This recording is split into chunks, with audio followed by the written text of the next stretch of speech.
As we close out week 7, last week we were talking about Song of Songs and Proverbs, and our discussions were essentially what is wisdom, especially as it's brought out in Proverbs, and then how do we interpret Song of Songs. I want to address the wisdom thing briefly, and then I'll move in, and I want to spend more time here talking about Song of Songs. The issue with what is wisdom in the Proverbs, we have to deal with the fact that, first and foremost, the wisdom as a concept is not unique to the Bible, and it wasn't unique to the Bible at the time that the Proverbs were being written.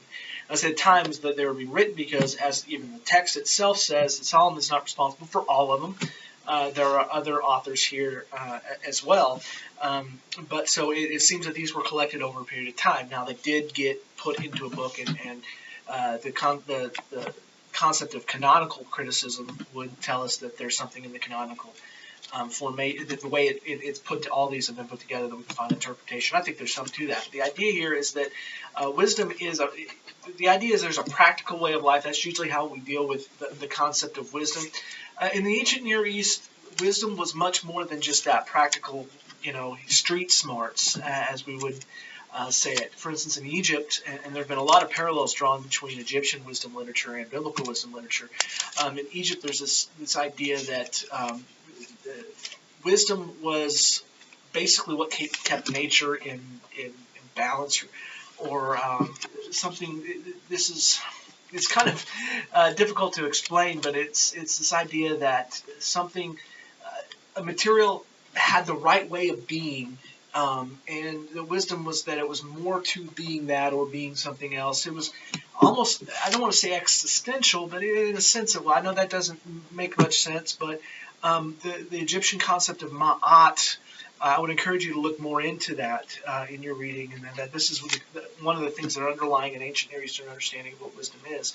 It's more than just street smart, but it deals with the nature of reality, how things conform or not to reality or order versus chaos. Now, the biblical mindset of wisdom has a sense of order in that, and we see this, for instance, at the beginning of Proverbs, where it says God had wisdom at the beginning when he was making everything. This isn't an idea of wisdom as a goddess. It's just that wisdom was involved in creation because it's involved in building and making things ordered. But there is also there is that practical how everyday life should be done to be done correctly, to be done well.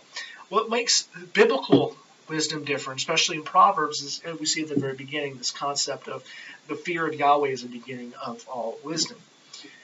Biblical wisdom can and does find parallels in other ancient Near Eastern wisdom texts. What sets it apart is the Yahwism, specifically this fear of Yahweh that is the foundation and, of course, the conclusion of wisdom. At the end of the matter, as Ecclesiastes says, we'll talk about today, is fear God and obey his commands. And that is what the fear of Yahweh is, obedience to Yahweh. And that is the beginning of wisdom. So if we look at the wisdom material and we look at Proverbs at the beginning, this metaphor picks up of Lady Wisdom versus Dame Folly. Lady Wisdom is seen as a lifestyle that men should follow after. These are young men. That's the implied audience here, and so the choice of a wife is very important. Well, wisdom is a wife, and that you bring her along, and wisdom should guide your way, and that you do wise things. You have the fear of Yahweh, as opposed to Dame Folly, who leads to death. Wisdom will lead to life, starting with the fear of Yahweh, doing wise things, doing things according to Torah, and living certain principles. That leads you to life, whereas Dame Folly leads to death and Sheol. And this is where we have that beautiful, beautiful personification of wisdom and folly at the beginning of the book, which I would argue at the end of the book. Most people say that this is describing a woman or a perfect wife. I would argue, based on the material and how, in the context, that the book is closing off with another return to the metaphor of wisdom is this perfect woman. If you're looking for a perfect woman, find wisdom. Not literally as a woman, but as, if you're looking for someone if you're looking to spend your life with something, choose wisdom, because wisdom does all of this thing. And if you look at that last chapter, you'll see a lot of parallels there between that and the language that's used prior to that to wisdom. Does this mean that the Proverbs are, like for instance, the individual Proverbs are meant to apply in all cases? No. This is where it says, we get in the middle of the book, don't answer a fool in his folly. In the very next verse, it says, answer a fool in his folly. Sometimes these seem to contradict.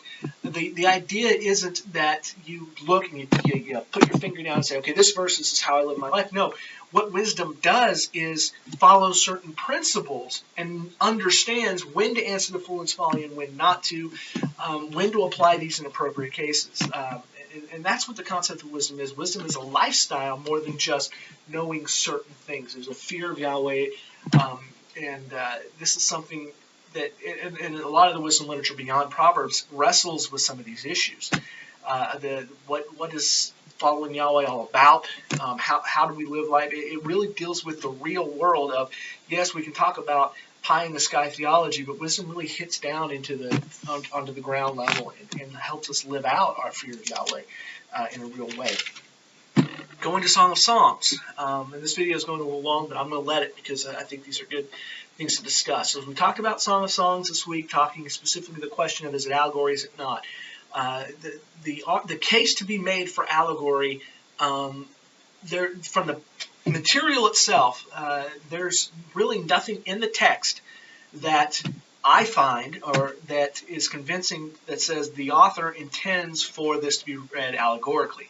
And we have to understand when we're interpreting the text, authorial intent is important. We argue that we can't just read into the text anything we want. That's eisegesis. We are trying to pull out what the author intends.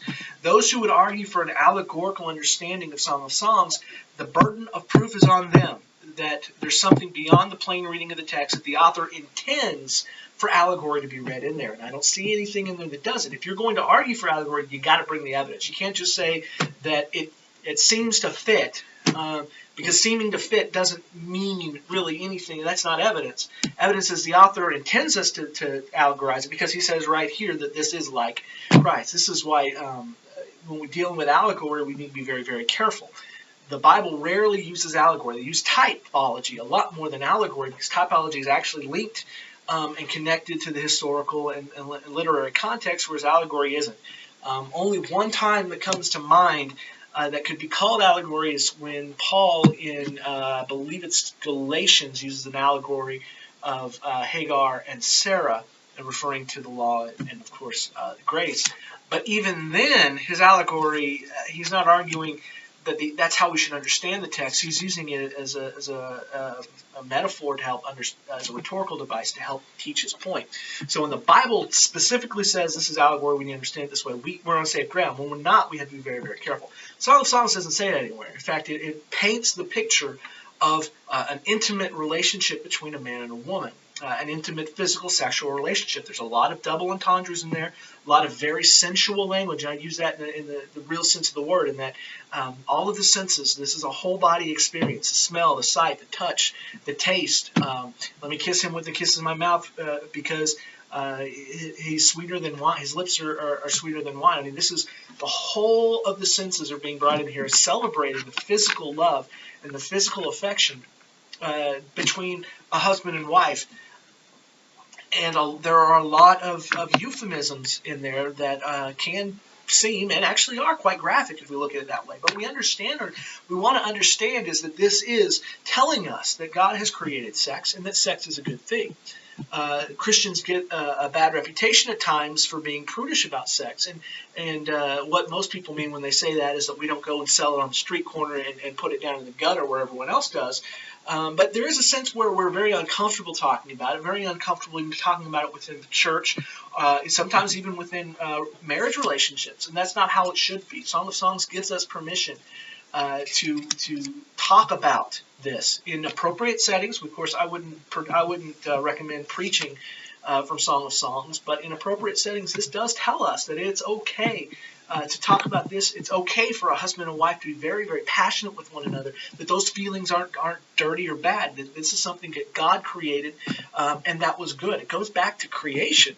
And some of you brought out garden language, and it does, Song of Songs does seem to have a lot of garden language. It does seem to appeal at times to Genesis and the creation account. This is an idea that the relationship between a man and a woman, and it's a man and a woman, a husband and wife, is to be seen as a good thing, and that isn't something that it's just for procreation. There's also this this physical, emotional, sensual love and connection that happens when a man and a wife become one flesh.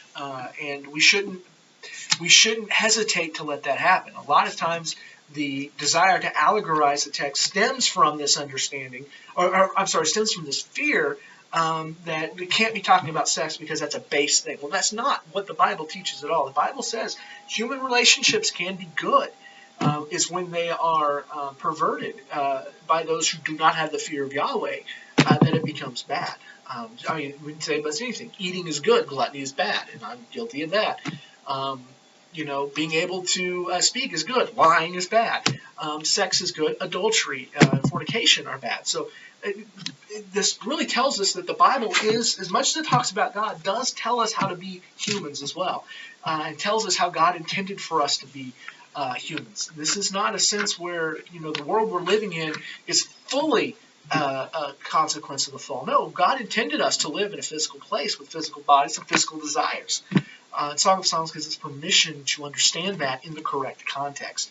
And that's why it's very important. And I would encourage more use of Song of Songs in our churches. Again, I wouldn't preach it from the pulpit. It'd have to be appropriate, age level, obviously. But it's not something we should shy away from. And I don't think it's something that we should ignore. And, of course, we need to be aware of allegorizing it. There's nothing in the text that tells us that this is allegory. And you would have to say it's allegory because the author intends it to be allegory because he says this. You can't say he says this, it could be allegory, therefore it's allegory. No. Could be isn't enough. It's got to be, it's intended to be if we hold the author intent. It's a long video. A lot to go over. These are big topics. I will post another video introducing week 7 below.